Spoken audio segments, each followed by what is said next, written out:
তুমি কি মরবা না? তুমি কি কবরে যাইবা না বাপ? এই পৃথিবীর কত রাজা বাদশাহ কবরে চলে গেছে, তুমি কি কোনোদিন কবরস্থান দেখো নাই? তুমি কারো জানাজা পড়ো নাই? তুমি কি কোনো মানুষের লাশ দেখো নাই? আমি 5 দিন আগে আমার জ্যাঠার সাথে কথা বলে আসছি, বাড়িতে খোঁজ খবর নিছি। 5 দিন পরে আমার জ্যাঠা মারা গেছে। আমি জ্যাঠার দিকে তাকাইয়া বাড়িতে গিয়া দেখছি আমার এই সেই মানুষটা যার সাথে আমি কথা বলছি, উনি নাই, চুপ হয়ে গেছে, হাত নড়ে না, পাও নড়ে না। আমি জানাজা পড়াইছি আমার জ্যাঠার,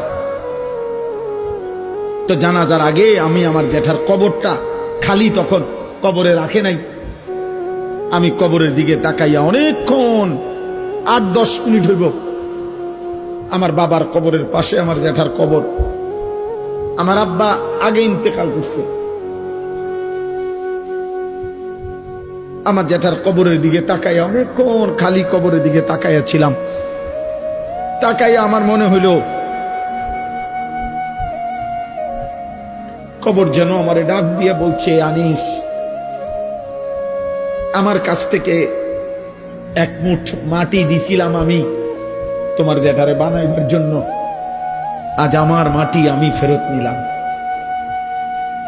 ওয়াফিহা নুঈদুকুম।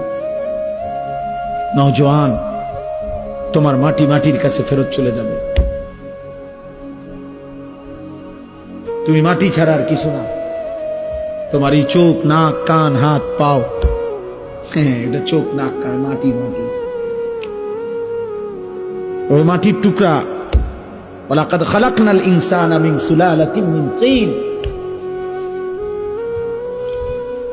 আল্লাহ বলছে শুকনো মাটি থেকে, ঠনঠনে মাটি, আমি সেখান থেকে মানুষকে সৃষ্টি করেছি। তুমি মাটির একটা টুকরা ছাড়া আর কিছু না।